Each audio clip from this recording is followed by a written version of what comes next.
Welcome to another episode of My Story. From corporate to community.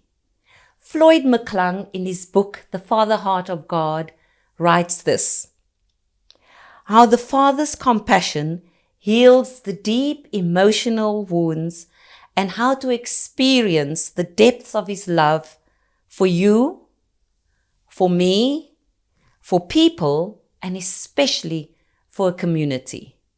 Today, we welcome the founder and CEO of a community in a very impoverished and overpopulated area. She left corporate to go into a community. So, how do you leave a corporate remuneration and go full-time into a community? What are the benefits and what are the advantages? Jill Carollissen, welcome to the set of My Story. Thank you so much, Rhonda. It's a privilege to be here. So, Jill, you have a story to tell. Yes. So, tell us a little bit about Jill. Okay. I am first and foremost a woman that loves God. I love my family. I'm a wife to my husband, Michael, who's an incredible husband and father. And then I've got two amazing children, my daughter, Alexandra, who's 15 years old, and my son Connor, who will be 14 next month. I'm also the daughter of Errol and Arlie Naidu. Most people know them. My dad's quite a well-known personality. And then I think I'm a woman who just wants to do what God has called me to do and just pursue His calling on my life. So, Jill, when you and I chatted in the week, you had a little bit of a personal story to tell in your journey before you are where you are right now. Yeah. Why don't you just share with us a little bit about that? I grew up in a Christian household. My parents were pastors at one of the biggest churches in South Africa.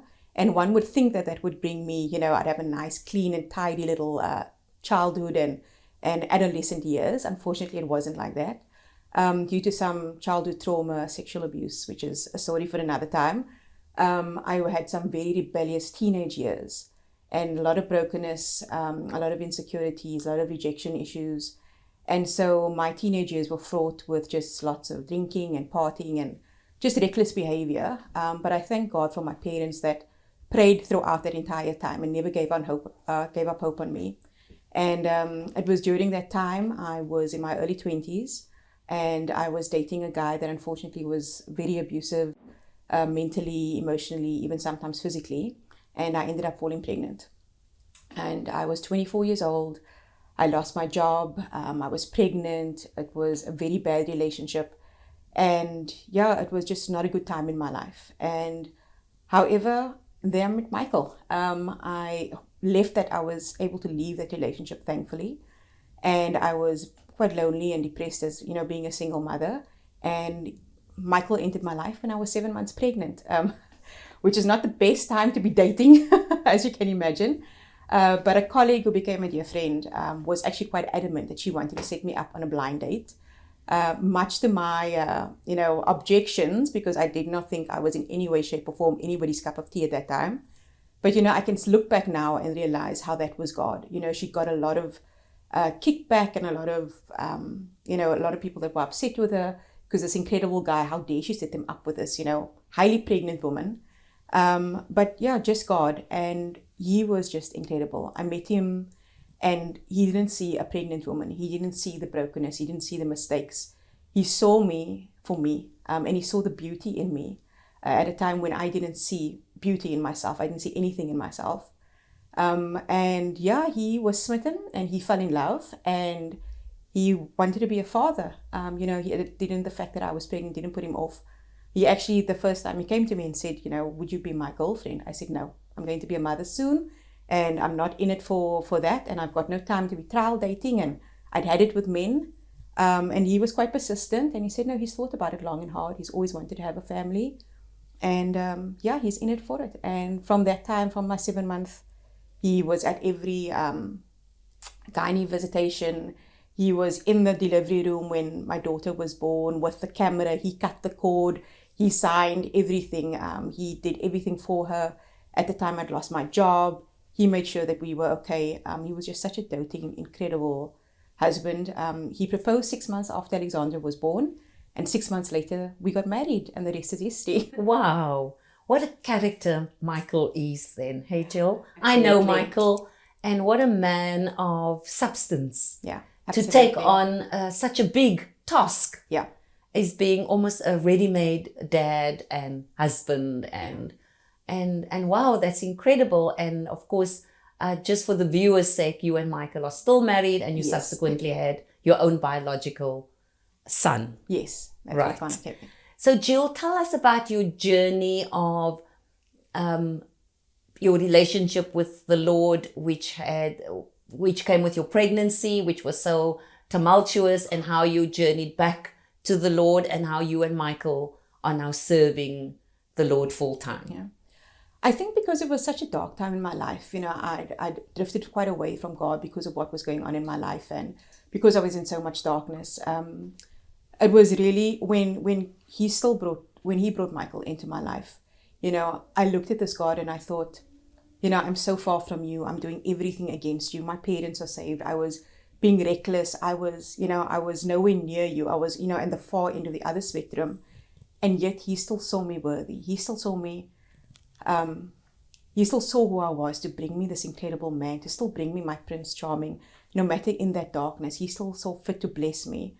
And, I always call my and Michael's story my redemption story, because that's what I see it as. I love I that. thought, like, where this God that could love me so much in my, in my disgrace, in your my brokenness. in my brokenness, in my, the worst times of my life, where you could have just turned away from me. He still saw me worthy to bring this incredible man to redeem me, to redeem my daughter, to redeem my life. And that's when I started turning back. I was like, this God really, really loves me. I need to know him and to love him, because he loves me so fully. And so that started our journey. Look, I'll be honest, the first couple of years of our marriage was quite rough. We just had a child, and Connor came quite soon afterwards, and I was trying, we were figuring out this walk of getting to know back to God, getting back to God. And of course, marriage in itself is quite challenging, and then you still add 2 small babies. So it was a lot of fun. But Michael was an incredible father, is an incredible father. And we've always had a passion for children, for hurting children, particularly for fatherless children. And so as we journeyed, we would have these conversations of what would life be like? What would South Africa look like if we had more fathers like him, more intentional, loving, Christ-like fathers who would come in and just, properly lead their children and show them the love of God and the heart of God. What would our communities and what would South Africa look like? Our prisons would probably be empty, and we wouldn't have so much abuse and the need for foster care or anything like that. And so we prayed the big prayers. Sometimes I wonder now, why did I do that? You have to be careful when you say, God, use me. Because then you have to be prepared when he answers. And he answered in a very big way. And so about 8 years ago, roughly, Michael and God had spoken to me separately. He'd spoken to me about, working with orphans and vulnerable children in some way, shape or form. And he'd spoken to Michael, he'd given a download of a building. And at the time we came together and we were really excited. But then it was, okay, wait, this is a very big vision. When we were like, okay, Lord, when we said use us in a slightly smaller way on a Saturday morning maybe, or, and at the time we were serving in a church. We were in the youth ministry, and we thought that was the way that God wanted to use us. And so when he came with that, we were like, okay, how does this actually work? This doesn't look like a part-time type of thing. And so a good measure of fear, we just basically said, okay, wait, not right now, and kids are busy, and we're busy climbing the corporate ladder, and things are good later, and we just sort of shoved it down. And we did that for a good couple of years. Every time God would resurrect it, and we'd be like, not now, the kids and work, and, but really all it was fear. We didn't know how, we didn't know what. We knew that we would have to walk away from our lives as we knew it in order to fulfill this vision. And then came that step of faith.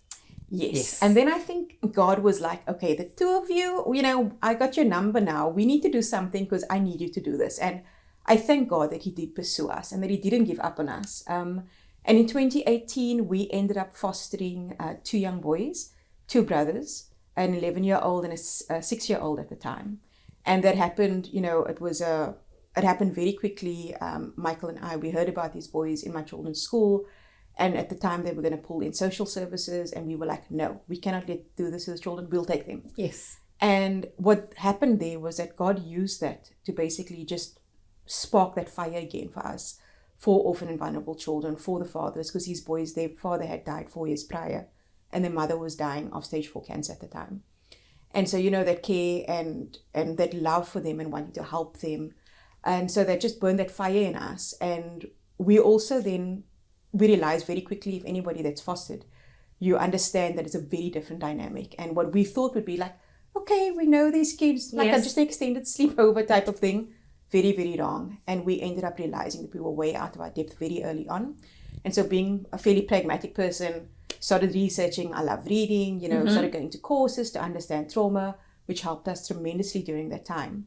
But what actually happened was, because we were going through quite a difficult time, we had pastors who came to pray for us. They had a very prophetic ministry, and they said to us, they walked into our home not knowing us at all, not knowing our story, our background, complete strangers. And they walked into our home and said, we were praying for you and, to give you a word. And God said to us that what you're going through right now is the first step of a lifelong journey. And that dream that he placed in your heart and that vision he gave you many, many years ago, it's still for you. And now is the time. And we were like, oh, at that point, because they were complete strangers, we couldn't deny that this was God. And he was speaking very loudly to us. And we knew right there, now is the time to make a decision. Yeah. And so that was in 2018. And in 2019, towards the end of 2018, we went back to that pastor, and we were like, because Michael was so excited at that point. Yes. And this pastor said, well, he feels that everything's going to start going in March. And Michael was like, March when? And he said, well, March 2019. And we were like, it's November now. Like, nothing happens in Cape Town over November, December, January. How could we even think that from November 2018 we're going to start something in March 2019? And it happened exactly like that. We were both working, but we knew that God wanted us to do something. We didn't know what or how. We started just praying and fasting. And basically through one door that he opened to a next door in March 2019. And I didn't even realize it at the time, that, the date didn't even resonate with me. Only after, when we looked back, we saw that I ended up starting to train at another orphan and vulnerable childcare organization. A door had opened where we went to go and just inquire about what was happening. And the CEO of that organization said to us, at the end of a 2-hour meeting, not knowing us at all, not seeing a CV, he said, I just feel like God is saying that I need to offer you, would you like to join us, train under us? And then if you want to start your own thing or whatever the case may be, but I feel like you need to just join us and put it on the table. And so that's what we did. I started there working full-time, training full-time for 6 months. Michael was still in corporate at Sanlam, IT manager there. And he joined me soon after. And we were released from that organization in November 2019. And that's when we registered and formally started the Father's Heart Community Development. Wow, Jill, what a story. So now you're in this densely populated, impoverished community. Yeah. What are the rewards? And what is your return on your investment of your time and your energy and your resources? Why do you do what you do? Yeah. Well, making that big step wasn't easy. Let me say that. I think when I left my job and started working in this, but Michael was still, the main breadwinner, and he was doing all of, it was okay. We managed and we were still doing quite well. He was earning really nicely, but these huge, bonuses every April, which was great. But when God said to us, he needs to leave as well. I called both of you. There was a little bit of a fight, and we were like, Lord, how? How do we manage this? We've got children, we've got home, we've got bills, we've got all of these things. But we had to trust him, because we knew that this is what he was calling us to do. This was a full-time job. Working with people, it's not something you can do on the side. Working with children, these are lives. And so eventually, after about 6 months, Michael quit full-time and we started out together. And I won't say that it's easy. It's not something I would necessarily advise anybody to do unless you are 150% sure that that is what God has called you to do. And so we were. A lot of people didn't understand our decision. They didn't support it. Obviously, they were fearful for us, but we knew in our hearts that this is what God was wanting. And we knew that if he called it to us, that he would provide. Mm-hmm. And he has done it in miraculous ways. And yes, we don't have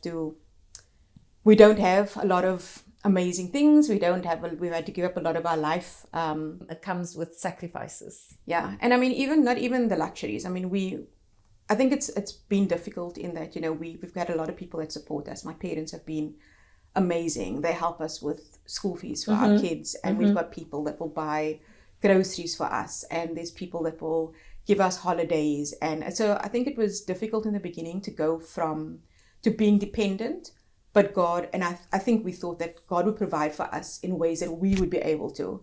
And so we had to shift our focus to be like, God will always provide, but it's not always going to be from our hands.